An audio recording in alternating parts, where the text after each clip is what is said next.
একটু বলি, এই ইহুদি ইসরায়েলিরা আল্লাহর কাছে অভিশপ্ত কেন? এদের নবী এরা দাবি করে যেটা মুসা আলাইহিস সালাম, বর্তমানে এই যে গ্যাঞ্জাম শুরু হয়েছে না, এই গ্যাঞ্জামের উদ্দেশ্যের ভিতরে একটা উদ্দেশ্য রয়েছে। ওরা মুসা আলাইহিস সালাম যে ওই যে সূরা বাকারার নাম যেটা সূরা বাকারা, মুসা আলাইহিস সালামকে আল্লাহ বলছিলেন একটা লাল গাই জবাই দাও, মুসাল্লামাতুল্লাহ শিয়াতা ফিয়া ফাকিউল লাউনুহা তাসরুন নাজরিন, টকটকে সুন্দর চেহারাওয়ালা একটা লাল গাই জবাই দাও। এরা 5টা লাল গরু জবাই দেবে বাইতুল মুকাদ্দাসের কাছে যাইয়া, এই প্ল্যান করছে মাত্র যে এইটা কইরা তাদের সম্পূর্ণ আধিপত্য গাড়বে। এইটাকে টার্গেট করে হামাস আলারা কয় তোকে লাল গাই দেব, তোকে যে জায়গায় দিয়ে যায় সেই জায়গায় দিয়ে লাল গাই জবাই দিতে দেব না। এই বনি ইসরাইল এরা দাবি করে ইহুদিরা যে আমরা মুসা আলাইহিস সালামের উম্মত। মুসা আলাইহিস সালামকে কিভাবে জ্বালাইছে বহুত কিচ্ছা পিছনে চলে গেছে। মাথায় যে কই মুসা আমাদেরকে তো ফিরাউনির জ্বালায় থাকতে পারতেছি না, এখন একটা আশ্রয়ের ব্যবস্থা করো, নইলে আর কতকাল এই মুসা তোমার সাথে থাইয়া ফিরাউনের কাছে মাইর খাবো। এই যেমন আছে ফিলিস্তিনের ভিতরেও একদল মুসলমান আছে, তারা ইসরায়েলের এই এরা নেতানিয়াহুকে সমর্থন করে। ওরা কয় যে নেতানিয়াহুরে মানিয়ে চলি, তাহলে মাইর দৌড় খাওয়া লাগবে না।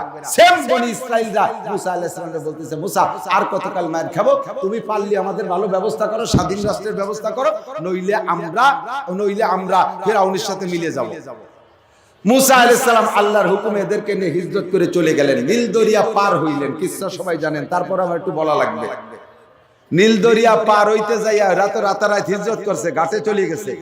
নদীতে কোনো ফেরি নাই, কোনো খেয়া নাই, নৌকোর কোনো ব্যবস্থা নাই। এরা 6 লক্ষ ঘাটে চলে গেছে। ফিরাউন তার দলবল নিয়ে 12 লক্ষ সেনাবাহিনীর হাতে তৎকালীন অত্যাধুনিক অস্ত্র এবং যানবাহন ও ঘোড়া, দামি দামি ঘোড়া, 12 লক্ষ ঘোড়া, 12 লক্ষ সেনাবাহিনী, 12 লক্ষ তরবারি আর তীর মির যা দরকার সব আছে, সব নিয়ে 6 লক্ষ করে ধাওয়া করছে। যাইয়া পাইছে নীল দরিয়ার পাড়েই। তো আসতেছে দূরে মরুভূমির মধ্যে দিয়ে দেখা বনি ইসরাইল, এই ইসরায়েলের গোষ্ঠী মুসা আলাইহিস সালামকে, মুসা তাড়াতাড়ি পার করো, ওই যে ফিরাউনকে দেখা যায়।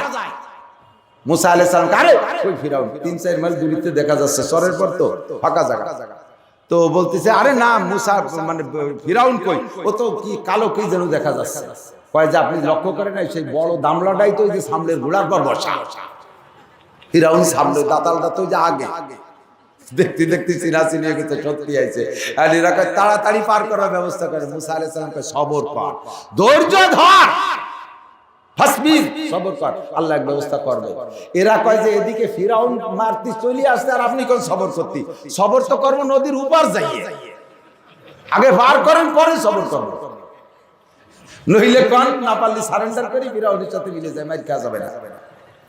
মুসা আলাইহিস সালাম কে আল্লাহ এই উম্মতের বাপ ভালো না, এই গাড়িও জাত আমি ধরে রাখতে পারবো না, তাড়াতাড়ি পারের ব্যবস্থা কর। আল্লাহ কা জিজ্ঞেস কর রাস্তা কয়টা লাগবে। মুসা আলাইহিস সালাম বললেন এই রাস্তা একটা হলি তো হচ্ছে তোকে। কয় যে এক রাস্তা যে হবে না, আমরা 12 রাস্তা লাগবে। এইরকম বিপদ মুহূর্তে একটা কলা গাছ পালিয়ে তো তাইদের উপর যা সে সময় বলে ওকে 12 রাস্তা লাগবে। ইহুদির গোষ্ঠী, এই ইসরায়েলির বংশ। এই যে ভিটে ছাড়া শুরু হলো, এই যে ভিটে ছাড়া ছাড়ছে মিশর থেকে, এরপরে এদের আর জীবনেও কোনোদিন আর ভিটে ভাঙতে সুযোগ পায় নাই। এই ইহুদির জাতির সেই থেকে নিয়ে আজ পর্যন্ত কোনোদিন নিজস্ব ভূখণ্ড, নিজস্ব স্বাধীন দেশ তারা কোনোদিন পায় নাই। এই ইসরায়েল জবরদখল করে থাকে। সেদিনকে ইতিহাস দেখলাম, এই ইহুদিরা সেই থেকে নিয়ে 80 বছরের উপরে এক জায়গায় স্থায়ীভাবে থাকতে পারে নাই। এই যে ভিটে ছাড়া শুরু হয়েছে। এখন মুসা আলাইহিস সালাম কয় যে তা ঠিক আছে দিচ্ছি রাস্তা। আল্লাহ এরকে বলেন 12টা রাস্তা লাগবে। 12 রাস্তা এই বিপদের মধ্যে হঠাৎ করে কিভাবে বানাবো? আল্লাহ কয় ইজরিব বিআসাকাল বাহার, তোমার লাঠি দিয়ে পানিতে বাড়ি মারো। পানিতে বাড়ি মারছে, ফানফালাকা পানি সরে ফাঁক হইয়া একেবারেতে 12টা রাস্তা হয়ে গেছে। কত সুবহানাল্লাহ, সুরঙ্গ রাস্তা, ক্যানেল হয়ে গেছে, নিচে দিয়ে রাস্তা হয়ে গেছে। পানি দুইভাবে দাঁড়িয়ে এইভাবে দাঁড়িয়ে আছে শক্ত হইয়া। বনি ইসরাইল 12 রাস্তা দিয়ে 6 লক্ষ পার হয়ে চলে গেছে। এবার ফিরাউন আসছে ঘাটের কিনারে। ফিরাউন আইসা ওর মন্ত্রী হলো হামান, দেখেন না ওই যে ওগেও তো এরকম আছে। হামান দেখেছিস কলার যাচ্ছে, জি মহারাজ কি দেখবো? কয় যে এই যে আমি যে খুদাত আল্লাহ, এ কি তোকে বিশ্বাস হয়? বলি তো আগের থেকে বিশ্বাস হয়, আজ আবার কি হলো তা তো বুঝতে পারতেছি। কয় যে মুসা তার বনি ইসরাইল নিয়ে সেই সন্ধ্যা রাত্রি আছে, তার আল্লাহ তারে পার করে নাই। আমি আসবো এটা নদী খালবিল সব আমার গোলাম, দেখ আমি 12 লক্ষ সেনাবাহিনী নিয়ে আসছি, এইটা টের পাই এই 12টা রাস্তা হয়ে গেছে, বোঝ এবার আমি খোদা কি না। আমার কয় খোদা তাআলা আপনারে তা আগেতেই মানি, তাই নামেন, তা ঠিক আছে নামেন। ফিরাউন নামবে, সৈন্য নামবে, কিন্তু ঘোড়া নামে না। ঘোড়ার মারেফাত হাসিল হয়েছে, ঘোড়ার বড় পীর টের পেয়ে গেছে, নামলি খবর আছে, নামবেই না। পিটাই পাটায় নামাইছে, নামিয়ে সব নামা হয়ে গেছে, উপারেরটা উপারে উঠে পারে নাই, পিছনেরটা নামতি বাকি নাই। 12 লক্ষ সেনাবাহিনী পানির ভিতরে। আল্লাহ তাআলা পানিকে বলে পানি সাবেক বহল, আগে যেমন ছিল সেরকম হয়ে যাও, আর জমাট বেঁধে থেকো না, তরল হয়ে যাও সুবাইয়া। পানি তরল হইয়া এই 12 লক্ষ সেনাবাহিনীকে ধ্বংস করে দিয়েছে। আল্লাহু আকবার। যে আল্লাহ তুমি নীল নদের ভিতরে ফিরাউনের 12 লক্ষ সেনাবাহিনীকে ডুবিয়ে দিয়েছো, ও আল্লাহ ভূমধ্য সাগরের মালিক তুমি, আরব সাগরের মালিক তুমি, সুয়েজ খালের মালিক তুমি, তার ভিতর দিয়ে পশ্চিমরা আসতেছে তোমার বান্দাদেরকে শহীদ করার জন্য, তোমার ঘরকে, তোমার বাইতুল মুকাদ্দাসকে দখল করার জন্য। রব্বুল আলামিন তুমি বনি ইসরাইলকে পার করে দিয়ে ফিরাউনের কওমরে যেমন ধ্বংস করে দিয়েছিলে পানির মধ্যে ডুবাইয়া, ও আল্লাহ তোমার কুদরত এখনো পর্যন্ত একই ভাবে আছে, তুমি দুর্বল হয়ে যাও নাই। ফিরাউনের বংশরে, আল্লাহ জো বাইডেনের বংশরে আমেরিকান বাহিনীকে তুমি ভূমধ্য সাগরের মধ্যে ওই রকম ডুবাইয়া শেষ করিয়া দাও। বলো না আমিন। ফিরাউন ডুবে গেল, বনি ইসরাইল দেখলো। এরপরে মুসা নবী, একথা মানতে কি আর কোনো সন্দেহ থাকে? এরপরে উপার যে বলছে মুসা তাড়াতাড়ি পানির ব্যবস্থা করো, খাবার পানি, তুমি যদি পারো কাও, না পারলে তাও কাও। ফিরাউন মরে সাফ, এলাকা পরিষ্কার হয়ে গেছে, এখন ওই শহর দখল করি, ও জায়গা বহু পানির ব্যবস্থা আছে, তাড়াতাড়ি পানির ব্যবস্থা করো। মুসা আলাইহিস সালাম কাছে সবর কর, আপাতত নীল দরিয়াতে একটু খা, পরে দেখতেছি। ওরা কয় যে নীল দরিয়ার মধ্যে ফিরাউন মরিয়ে পয়সা গন্ধ হয়ে গেছে, ও পানি খাওয়া যাবে না, পারলি দাও, না পারলি কসলি গেলাম। এই জ্বালানো শুরু করছে। মুসা আলাইহিস সালামকে আল্লাহ এত ধরে রাখতে পারতেছিল, তাড়াতাড়ি পানি দাও। মুসা আলাইহিস সালামের কাছে ছোট্ট একটা পাথর ছিল, আল্লাহ কাইজবি বিআসাকাল হাজার, তোমার পাথরে বাড়ি মারো। সে জায়গাও কয় মুসা আলাইহিস সালাম বলছে টিবল একটা পালিত আছে তোদের, কয় যে এক টিবলের পানি 12 কমে খাবো না, টিবল লাগবে 12টা। যখনই পাথরে বাড়ি মারছে, ফানফাজারাত মিন হুসনাতা আশরাতা আইনা কদ আলিমা কুল্লু উনাসিম মাশরাবাহুম, কোরআন শরীফে আছে 12টা টিউবওয়েল হয়ে গেছে, পানি বের হওয়া শুরু হইছে। মানুষের মাথার মতো এতটুকু একটা পাথর, তাই দিয়ে এত পানি বের হইছে, 6 লক্ষ বনি ইসরাইল একটানা 40 বছর পানি খাইছে। মুসা নবী আর কি বুঝতে বাকি থাকার কথা? এখন কয় মুসা তাড়াতাড়ি ঘরের ব্যবস্থা করো, নালি কিন্তু চলে যাব, তোমার নবী বলে বুঝতে আমাকে এখনো সন্দেহ আছে। মুসা আলাইহিস সালাম সবর কর, হবে, মাত্র আসলাম, জোগাড় গোছাল করতে হবে না, বাস খুঁটি, তারপরে ঘর বাড়ি হবে। ওরা কয় বলে দাও, পারতেছি না, আমরা ফিরাউনের বাড়ি যে দখল করব, পুরো শহরটা খালি। মুসা আলাইহিস সালামকে আল্লাহ তাড়াতাড়ি ঘরের ব্যবস্থা করো, নাহলে উম্মত ধরে রাখতে পারতেছি না। আল্লাহ তাআলা মিকাইল আলাইহিস সালামকে বললেন সাগরের মেঘ নিয়ে ওদের মাথার উপরে ঘর বানায় দাও, সে যাও ঘর মাথার উপরে মেঘ দাঁড় করে দাও। সকালের মিষ্টি রোদ্রু লাগবে, বিকেলের মিষ্টি রোদ্রু লাগবে, প্রখর রোদ্রু থেকে বাঁচবে। এই মেঘে বৃষ্টি নামবে না, বৃষ্টির প্রয়োজন হলে এই মেঘের এরিয়া থেকে বাইরে যেতে হবে, সেখানে আলাদা বৃষ্টি পাবে। আল্লাহ পাক রব্বুল আলামিন মেঘ দিয়ে তাদের ঘর বানায় দিলেন। জোরে কন্না সুবহানাল্লাহ। এটা ফিরাউনের দ্বারা সম্ভব, কাহার দ্বারা সম্ভব? চোখের সামনে দেখাই দিয়েছে। ফিরাউন একবার মিশরে থাকতেই বৃষ্টি নাই, কোন জায়গা বৃষ্টি নাই, কোন কমে বৃষ্টি নাই। তখন এই বৃষ্টির অভাবে সবাই যার যার মালিকের কাছে বলতেছে। বনি ইসরাইল মুসা আলাইহিস সালামকে বললেন যে হুজুর এখন তো বৃষ্টির অভাব, পানি তীর্থ, পানির জ্বালায় কষ্ট হচ্ছে। ফিরাউনের উম্মতরা যায়, ফিরাউনকে কইছে মহারাজ বৃষ্টির ব্যবস্থা করেন। তো মুসা আলাইহিস সালাম তো আগেই ব্যবস্থা করে ফেলাইছে, আল্লাহর কাছে দোয়া করছে আল্লাহ বৃষ্টি দাও। আল্লাহ তাআলা বনি ইসরাইলের উপরে তুমুল বৃষ্টি, জোরে কোন সুবহানাল্লাহ, ঠান্ডা বৃষ্টি, ঘিরানওয়ালা বৃষ্টি, মজাদার বৃষ্টি, পানি হয়ে গেছে। বনি ইসরাইলের পানির কোনো অভাব নাই, আর ফিরাউনের কমে একটা ফোঁটাও পড়ে নাই। এখন ফিরাউনের উম্মতরা ফিরাউনের যে কইছে মহারাজ মুসার খুদারে কইছে, মুসার খুদা বৃষ্টি দিয়েছে, তুমি আমাকে খুদা বৃষ্টি দাও, যদি না দিতে পারো কয় তাহলে আমরা মুসার উম্মত হয়ে যাবো। ফিরাউন কয় চুপ কর, বৃষ্টি পাবি, দেরি কর। ফিরাউন বৃষ্টির প্রলোভন দিয়েছে। রাতের বেলা ফিরাউনের মিকাইল তো মিস্টার ইবলিস আইছে, আসার পরে বলছে যে মুসা বৃষ্টি দিয়েছে, সব উম্মত মুসার হয়ে যাবে, আমি যদি না দিতে পারি কালকে আমার গুলো সব কলেমা পড়ে ফেলবে, তাড়াতাড়ি বৃষ্টির ব্যবস্থা করতে হবে। শয়তান কয় নিশ্চিন্তে থাকেন, কালকে বৃষ্টি হবে, বলে দেন আগামীকাল বৃষ্টি, আবহাওয়ার পূর্বাভাস আগামীকাল রাত 10টার পরে বৃষ্টি হবে। আর বৃষ্টি নামাবে শয়তান, শয়তান যাইয়া যত শয়তান আছে জিন, এদের বডি হলো এত শাকালুবি আশকালি মুক্তালিবা, বিরাট বিরাট বডি ধারণ করতে পারে। এই বড় বড় বডি বানায় কই যে সাগরেতে পানি খাবি, এক একজনে 4 টন 5 টন করে পেটের মধ্যে ঢুকবি, বেলা থাকতে খাবি, রাত 10টার পরে বৃষ্টি নামাতে হবে। দিনের বেলা পানি খাইয়ে পেট লোড করে রাত 10টা পর্যন্ত কইছে ফতেঘাটেও পেশাব করতে পারবি না রাত 10টার পরে, সব পেটের মধ্যে পেশাব হয়ে গেছে। ফিরাউন যে আগে কইছে মহারাজ অনেকদিন তো বৃষ্টি হয় না, বৃষ্টি একটু গরম হতে পারে, বাইরের জন্য কেউ আসে না, তাহলে কিন্তু কাগজ ফুরিয়ে যাবে, পরে আস্তে আস্তে ঠান্ডা ঠিক হয়ে যাবে, ঘরের মধ্যে থাকতে হবে, রাত 10টার পরে বৃষ্টি নামবে। উনি বলে দিয়েছে রাত 10টার পরে বৃষ্টি নামবে, কেউ ঘরের বাইরে যাবে না। শুরু হয়ে গেছে শয়তানে পেশাব করিয়া এলাকায় দুমসা বৃষ্টি। ওরা তো বৃষ্টির জন্য খুশি, কিন্তু যে জায়গা বছর ভরে বৃষ্টি হয় না, রোদে এমনি উত্তপ্ত, এরপরে যদি চালের বরাবর এরকম গরম পানি পড়ে, ভিতরে সব ডিম সেদ্ধর মতো দাবাদাবি করতেছে। ফোন তো নাই, টেলিফোনে মুখ ফিরাউন্ডে কবে জ্বালা জ্বালায় কিছুক্ষণ ওইভাবে রয়েছে, পরে তো আস্তে আস্তে পেশাবও ঠান্ডা হয়ে গেছে, রাত্রে মোটামুটি ঘুম হয়েছে। সকালবেলা মহিলারা ডাঁটার বিচি, তরি তরকারি বিচি টিচি লাগাবে, বৃষ্টি হয়েছে, বাইরে বেরোয় দেখে যে পেশাবের উপরে যদি রোদ্রের তাপ পড়ে তাহলে শেষরা গন্ধ হয় না, দুমসা গন্ধ, বাইরে বেরোলে ফিরাউন তো টের পেয়েছে। এখন যে বলছে যে মহারাজ মুসা রাত্রি বৃষ্টি নামালো, সে এলাকার রাত্রিও ঠান্ডা সকালেও ঠান্ডা, কি গিরান, আর তোমার বৃষ্টি নামার সময় গরম, পরে একটু ঠান্ডা হয়েছে, গন্ধে চলে তো বাইরে বেরোনো যাচ্ছে, কি দেখি হইলে তো বুঝতে পারলাম না। ফিরাউন কয় দাঁড়া, আমি মিকাইলের কাছে শুনিয়ে নেই। মিকাইল শয়তান আবার ডাকছে, এই কি ব্যাপার, বৃষ্টিতে গন্ধ কে? শয়তান তো জানে ঘটনা, ও কয় যে তোর মতো আল্লাহ আর আমার মতো মিকাইলেরই বৃষ্টি এইরকমই হয়। চোখের সামনে দেখলো বনি ইসরাইল বৃষ্টিও দুই রকম। মুসা আলাইহিস সালাম নবী, বুঝতে কি আর বাকি থাকার কথা? এরপরে কয় মুসা তোমার নবী বলে মানবো, শর্ত আছে আসমানি কিতাব আনতে হবে, কিতাব ছাড়া মানি না। এত ঘটনার পরে, এর আগেও 9টা চলে গেছে, এত ঘটনার পরেও কয় কিতাব ছাড়া মানি না। এখন মুসা আলাইহিস সালামকে আল্লাহ কি বড় বেকায়দার মধ্যে পড়ছি, তুমি তাড়াতাড়ি কিতাব দাও, নাইলে উম্মত সব হাত ছাড়া হয়ে যাবে। এই ইহুদির গোষ্ঠী, এই ইসরায়েলিরা, এই গাড়ির গোষ্ঠী। মুসা আলাইহিস সালাম আল্লাহর কাছে বললে, আল্লাহকে আসো তুর পাহাড়ে আসো, কিতাব নিয়ে যাও। মুসা আলাইহিস সালাম উম্মতের দায়িত্ব দিয়ে আসলে ওনার ভাই হারুন আলাইহিস সালামকে একটু শুনতে হবে। মাগদুবি আলাইহিম, এরা অভিশপ্ত, আল্লাহর কাছে অভিশপ্ত, এজন্য কোনোদিন ভিটা পায় নাই, কোনোদিন স্বাধীন ভূখণ্ড পায় নাই, তাদের নামে কোনো দুনিয়ায় কোনো একটা জায়গার জমিতে রেকর্ড নাই। এই যে আমাদের গোষ্ঠী ইনশাআল্লাহ 75 বছর হয়ে গেছে, সর্বোচ্চ 5 বছর 80 বছর পূর্তি। এই যে ধাক্কা, এই ধাক্কা ইনশাআল্লাহ ইসরায়েলের বংশ, ইহুদির বংশ দুনিয়া থেকে নিশ্চিহ্ন ধ্বংস হবেই হবে।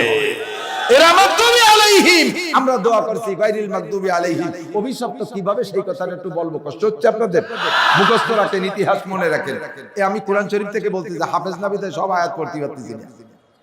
আল্লাহ পানি দিন দেখি।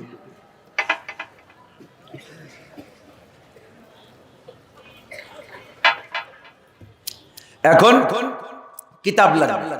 মুসা আলাইহিস সালাম ওনার ভাই হারুন আলাইহিস সালাম বড় ভাই, তার উম্মতের দায়িত্ব দিয়ে গেছে কিতাব আনতে। মুসা আলাইহিস সালাম জানে না যে কিতাব আনতে কয়দিন লাগবে, চলে গেছে ওখানে যাই এক কিতাব আনতে গেলে, আল্লাহ তাড়াতাড়ি কিতাব দেন, আমার উম্মতের স্বভাব তো জানেন, দেরি হলে কিন্তু সব চলে যাবে আরেকদিন। আল্লাহ কয় সুম সালাসিনা লাইয়ালিয়া তাতারা, কিতাব পাইতে হলে রোজা রাখতে হবে। যে কিতাব, যে জিনিস অর্জন হয় কষ্ট করে, ওই জিনিসের গুরুত্ব হয়। তোমারে আজকে আসার সাথে সাথে কিতাব দিলে গুরুত্ব কম হতে পারে, কাজেই তুমি কিতাব নিবে একটু কষ্ট করে নাও। সুম সালাসিনা লাইয়ালিয়া, 30 দিন রোজা রাখতে হবে, তারপরে কিতাব পাবা। মুসা আলাইহিস সালাম টেনশনে পড়ে গেলেন, এই উম্মত তো তালিয়া রাজাইয়ার পাবো না, সব এলোমেলো হয়ে যাবে। আল্লাহ কাও চিন্তা তোমার না, তুমি রোজা রাখো, কিতাব নিতে হলে রোজা রাখা শুরু করলেন। 30 দিন 30 রাত, কোনো খাওয়া নাই, সেহরিও নাই, ইফতারিও নাই। 30তম দিন যাইয়া মুখের ভিতরে চরম গন্ধ হয়ে গেছে। না খালি কত গন্ধ হয় না মুখের মধ্যে। আমরা রমজান মাসে রোজা রাখি, 3 বেলাই খাই, শুধু দুপুরে অক্তরে একটু টাইম মতো খাই নাই, তাই দেখেন বিকেল বেলা মুখের গন্ধে জ্বালা একজনের সামনে একজন দাঁড়াতে পারি না। আর একটানা 30 দিন যেই লোকটা রোজা, পরিস্থিতি কেমন, মুখে গন্ধে নিজেরই বমি আসতেছে, গাছের থেকে একটা ডাল ভেঙে মাগরিবের আগে মেসওয়াক করতেছে, মুখ পরিষ্কার করতেছে, কিতাব নেবে, আল্লাহর কিতাব পড়বে। মাগরিবের আগ মুহূর্তে উপর দিক তাকায় তাকায় মেসওয়াক করতেছে, ইতিমধ্যে আল্লাহ তাআলা ডাক দিয়ে বলছেন, মুসা মেসওয়াক করলে কেন? মেসওয়াক কেন করলে? মুসা আলাইহিস সালাম কয়, আল্লাহ আমি তো কিছু খাই নাই আল্লাহ। আমি মেসাজ করছি মুখের দুর্গন্ধ তাড়াইয়া পবিত্র মুখে তোমার কিতাব পড়বে এই জন্য। আল্লাহ কয় না মুসা হবে না, আমি তোমারে রোজা রাখতে বলছি যে কয় কারণে, তার ভিতরে অন্যতম কারণ হলো ওয়ালা খালুকুম মিস সাইমে আতিবু ইনদাল্লাহি মির রিহিল মিস, রোজাদারের মুখের গন্ধ আমার কাছে মেশকর চাইতে বেশি ভালো লাগে। তোমার মুখ পচবে মেশকর মতো ঘিরান হবে, ওর মধ্যে আমি কিতাব দেব। আমারে না কইয়ে তুমি মেসাজ করে ঘিরান দূর করে ফেলাইছো, কিতাব পড়া না। মুসা কয় আল্লাহ না দিলি তোর করার কিছু নাই, কিন্তু উম্মত পাবো না রে বাড়ি যাই। এইরকম হয় নাকি? আর কয়দিন তো আশারা লাইয়ালিয়া, আরো 10 দিন 40 দিন এক সিল্লে পুরাও, আর 10 দিন রোজা রাখা এক সিল্লে পুরাইয়া তারপরে কিতাব নিয়ে আসছে বাড়ি। এই 10 দিনের ভিতরে শয়তানি করে ওর মধ্যে এক পণ্ডিত, এই ইহুদি পণ্ডিত একটা বদমাশ, নাম তার সামেরি, কওমের বিজ্ঞানীর গোষ্ঠী তো মান্না সালওয়া খাচ্ছে জান্নাতি খানা, বুদ্ধির অভাব নাই। ও কওমের সমস্ত সোনাদানা গুছাইয়া বাসুরেরটা বানাইছে। যখন মুসা আলাইহিস সালামের কাছে জিবরাইল আসতো, জিবরাইল পা উঠানোর সাথে সাথে ওই জায়গা মাটিতে ঘাস গজায় যাইতো। ও বসছে যে এই মাটির মধ্যে উর্বর শক্তি আলাদা, এইটা আলাদা একটা শক্তি আছে, ও কিন্তু একটু মাটি ধরে রাখছে। শুনাই দিয়ে বাসুর বানায়া বাসুরের বুকের মধ্যে মাটি দিয়েছে, এবার বাসুর ভেবা করে ডাকা শুরু করছে। মুসা আলাইহিস সালাম জানাইছে যে আমি 30 দিন পরে আসব। 30 দিন পরে যখন আসে না, 10 দিন বেশি হয়ে গেছে। এই সামেরি বিজ্ঞানী ইহুদি, এই নেতানিয়াহুর গোষ্ঠী ও উম্মতরে বুঝাইছে যে মুসা আল্লাহরে তালাশ করে পাবে কি, আসার কথা 30 দিনের দিন তাতে আসতেছে না, খোদারে তা খুঁজে পাচ্ছে না। আল্লাহ আলে এই যে চলে আইছে ওই বাসুর, এই সোনার বাসুর বলে আল্লাহ, সবাই তারে দিয়ে তার সব পূজা শুরু করে দিয়েছে। মুসা আলাইহিস সালাম আইসা যখন এই ঘটনা দেখলেন, তারপরে বিচার করলেন, লম্বা বিচার যা করার করলেন।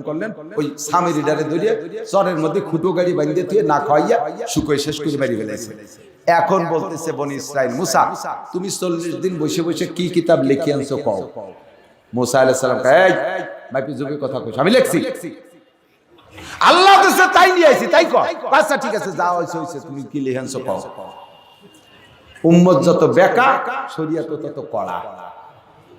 প্রথম পৃষ্ঠা খুলেই পাইছে ওর মধ্যে যে জামা কাপড়ে যদি নাপাক লাগে তা ধুলি পরিষ্কার হবে না, ওটা কাটিয়ে ফেলাই দিতে হবে। ওরা কাজ এটা মানা সম্ভব না, এখানে কাপড় চুপুরির অভাব, একটু কাপড় নিয়ে জন্ম নেই, তা 3 কাটা দিলে এক লুঙ্গি শেষ, এটা মানা যাবে না। পরের পৃষ্ঠায় কি লেখছে কও। পরের পৃষ্ঠায় লেখছে গায়েও যদি ময়লা লাগে ধুইলে সাফ হবে না, ও গা ওটু কাটিয়ে ফেলাই দিতে হবে। কইছে কথা হলো আল্লাহ জীবনও এরকম মাত্রাল দিতে পারে না, এটা তুমি আমাদের বার রাগ করে নিজে নিজে কঠিনটা লেখছো। পরের পাতায় কি লেখছে পড়ো, যত সামনের দিকে আসবে তত কঠিন। 3 নম্বর পৃষ্ঠা 3 নম্বর আয়াত লেখছে আমাদের তো যত গুনাহ করি, সারা জীবন ধরে গুনাহ করলেও আস্তাগফিরুল্লাহ পড়লি সব শেষ, ঠিক না? তোমাদের কবিরা গুনাহ থেকে বাঁচতে হলে, মাপ পাইতে হলে আস্তাগফিরুল্লাহর কাম না, যার যার গলা কাটিয়ে ফেলতে হবে, আত্মহত্যা করতে হবে। এটা মোটেই সম্ভব না।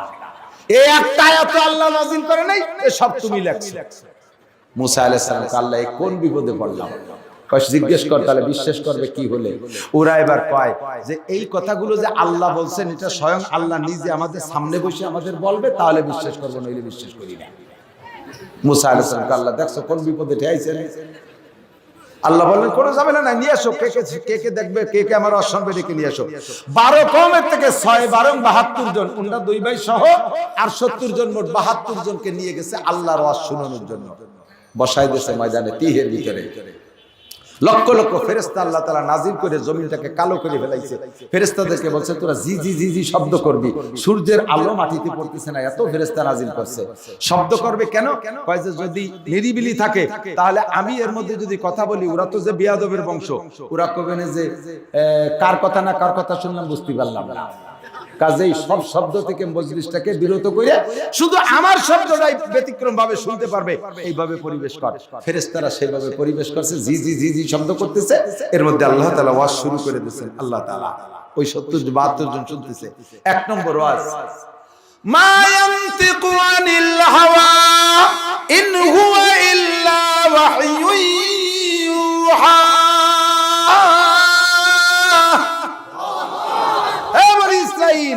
আমার মুসা একটা কথা নিজের থেকে বলে নাই, যা কিছু বলে শুনাইতেছে সম্পূর্ণ আমার প্রেরিত ওহী। এক ওয়াজ।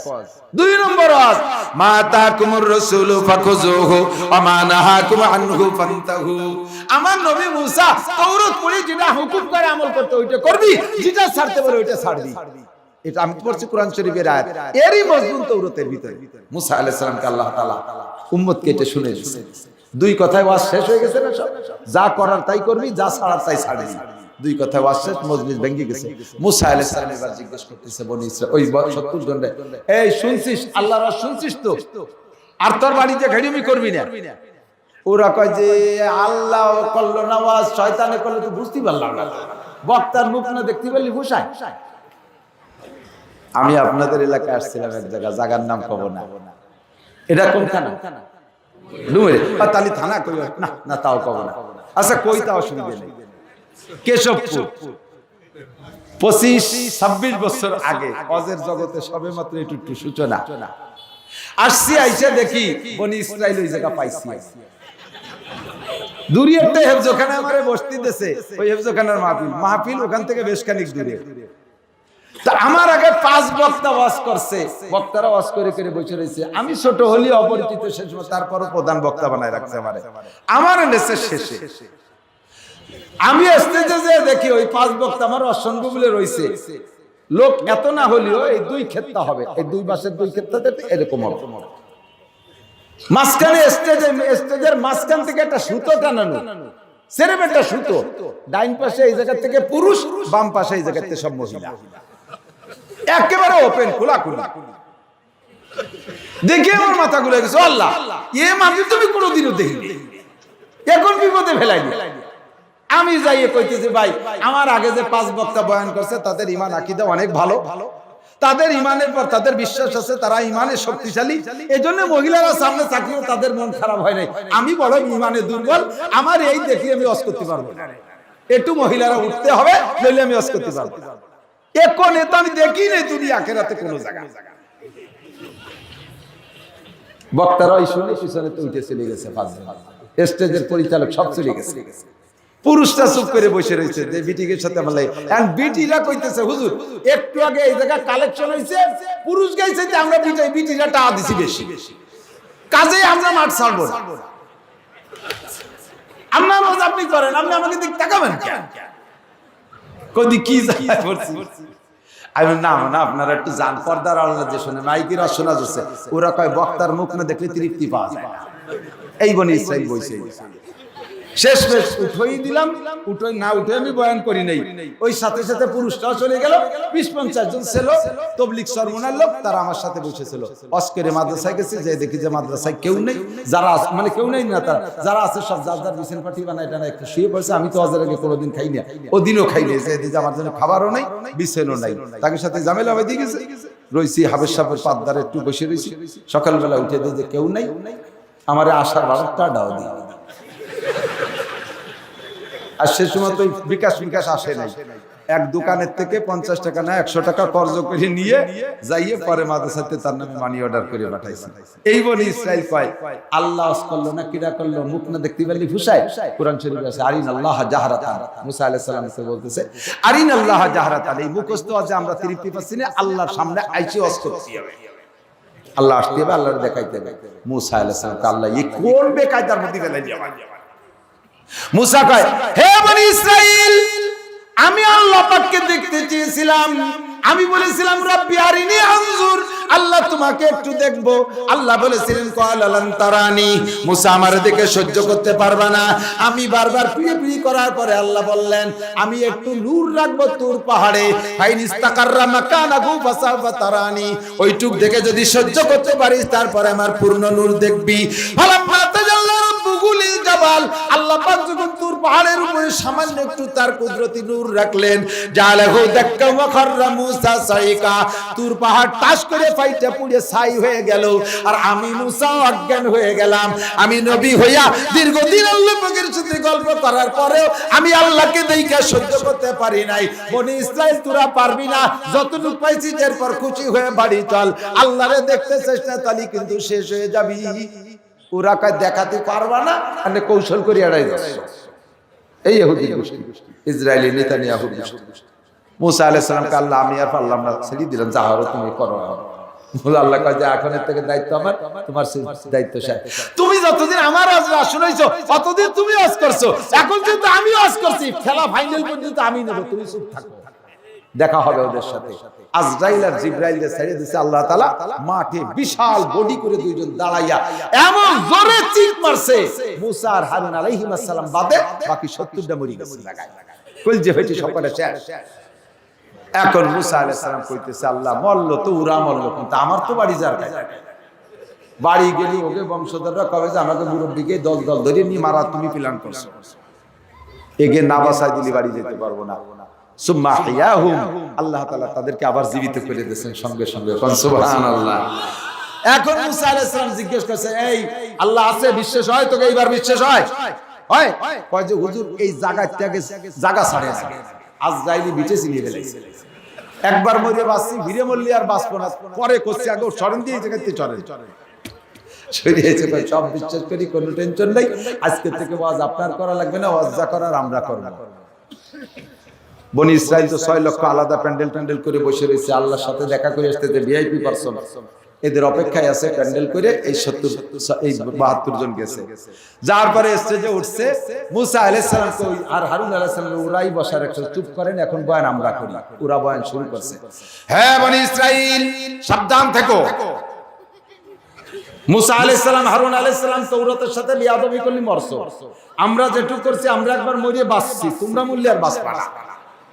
মুসা যা বলে তাই মানবা, তৌরাতে যা আছে সব সত্য, তবে আল্লাহ পাক একটা সুযোগ দিয়েছে, এই সুযোগ যদি মুসা আগে থেকে বলতো তাহলে আর আমরা এত জয় ঝামেলা করতাম না।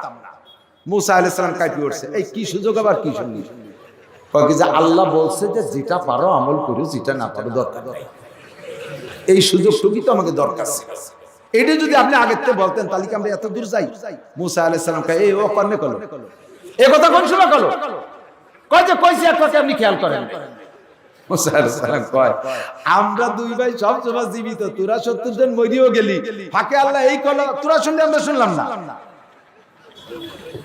শুরু হয়ে গেছে খোদার গজব, মাগদুবি আলাইহিম, আল্লাহ তাআলা ফেরেশতার মাধ্যমে পাহাড় একটা ওদের মাথার উপরে নিয়ে বসায় বসায়, বিশাল পাহাড় একটা 6 লক্ষ বনি ইসরাইলের মাথার উপরে, ছোট জনের মাথায় থেকে, বড় জনের মাথায় থেকে, শোয়াডারও মাথায় থেকে, দাঁড়ানোডারও মাথায় থেকে, এমন এক বেকায়দা পাহাড়। এত বড় পাহাড় মাথার পর থাকলে আর ফালা না থাকে, তাহলে কন্নে ভরে কন্নে মরি, কন্নে ভরে কন্নে মরি, এই টেনশন করতে করতে তলের থেকে মুসা পাহাড় সরাও, আজকে থেকে আর কোনো প্রকার বিয়াদবি করবো না, সব সামিনা ওয়া আতানা আমান্না সাল্লাল্লাহু আলাইহি। মুসা আলাইহিস সালাম আবার দোয়া করছে, পাহাড় সরাই নিয়ে গেছে আল্লাহ। পাহাড় সরাই নেওয়ার পরে কর্মকারের লোহা যেই এই শোনেন না, কর্মকারের লোহা বাড়ি শুনছেন না? কর্মকারের লোহা পিটে শব্দ মিলিয়ে দেখছেন কি হয়? একজন তো দাঁড়াই পড়ে যে পাছাবার ওই কাঁচা দিয়ে 5 কেজি হ্যামার দিয়ে বাড়ি মারে, আর আসল কর্মকার বসে ছোট একটা বাড়ি দেয় না, এই দুইটা মিলে শব্দ হয় কিরকম, তার মানে লোহারে কর্মকার বাড়ি হয়, লোহাই কাজে পাইও আর যারো, আমি লোহাই থাকবো, সোনা হব না, রূপো হব না, হীরা কাঞ্চন হব না, যাই সেই সর্বোচ্চ কাশি কুদাল হবো, কিন্তু যাই। লক্ষ্য করছেন ওই বসাজন যে ছোট একটা বাড়ি দেয়, দেখছেন বসা আসল কর্মকার যে ছোট একটা বাড়ি দেয়, আমি লক্ষ্য করি, আমি তো কাশি কুদাল খুব বানাই, আমি লক্ষ্য করতেছি যে এই দাঁড়ানোওয়ালা তো বাড়ি হচ্ছে, ওর বাড়িতে লোহা লম্বা হয়, বসাজন ছোট একটা বাড়ি দেয়, ওতে তো কিছু হয় না, ও বাড়ি দেয়। তো পরে লক্ষ্য করে দেখি যে ও হলো জায়গা চিনে দেয়, যে এই জায়গা দাও, জায়গা চিনে দেয়। তো দুটিয়া মিলে যেই বনি ইসরাইল যেই পাহাড় মারলো, পর্বত মারলো, আল্লাহর হুকুমই মারাও গেল, আবার যেই এবার আল্লাহ পাক রব্বুল আলামিনের কাছে মুসা আলাইহিস সালাম অভিযোগ করলেন, রব্বুল আলামিন আর সহ্য হয় না, এত বেয়াদবি, এত আমি বলতে পারি এসে কয়টা ছাগল দাও, তা বলি ছাগল বলাও সহজ। আল্লাহ পাক বলেন, এখন হবে গজব, তুমুল বন্যা, প্লাবন। এই প্লাবনও বড় কুদরতি প্লাবন, ছোট জনেরও গলা সমান পানি, লম্বা জনেরও গলা সমান পানি, শুয়ে থাকলেও তার গলা সমান পানি, বসে থাকলেও তার গলা সমান পানি। কয়দিন থাকলে 30 দিন হয়ে গেছে, 31-32 দিন হচ্ছে। কয়দিন থাকবি সিটইয়া? একটা না 40 দিন পর্যন্ত এরকম থাইকা যে কটার মরার দরকার মরছে, লাস্টে যে কটা খালেস তওবা করছে আল্লাহ তাআলা সেই কটারে বাঁচায় দিয়েছে, সেই কটারে বাঁচায় দিয়েছে। এরা হলো মাগদুবি আলাইহিম, সর্বকালে অভিশপ্ত। দোয়া করছি এরা ইহুদি, এই নেতানিয়াহুর গোষ্ঠী, ইসরায়েলে যারা আছে সারা পৃথিবীতে মাত্র 1.5 কোটি, ওই জায়গা আছে 80 কোটি, 1.5 কোটি, ওই জায়গা আছে 80 লাখ, বাকিগুলো ছড়ানো ছিটানো। এরা এত বড় বেয়াদব, সারাটা দুনিয়াকে জ্বালাই খাচ্ছে। 5 ওয়াক্ত নামাজের মধ্যে দোয়া করবেন, গায়রিল মাগদুবি আলাইহিম, বলেন তোমার কাছে সঠিক রাস্তা চাই, যারা পুরস্কার প্রাপ্ত তাদের সাথে রাস্তায় চালাও, তবে ইহুদিদের রাস্তায় চালাইও না। ওয়ালাদ-দাল্লিন, পথভ্রষ্ট মানে বনিস ইহুদি, নাসারা পথভ্রষ্ট মানে নাসারা, এরা হলো খ্রিস্টান। ঈসা আলাইহিস সালামের উম্মতের দাবি করে। ঈসা আলাইহিস সালাম নিজেই বলেন আমি আল্লাহর বান্দা, আমার মা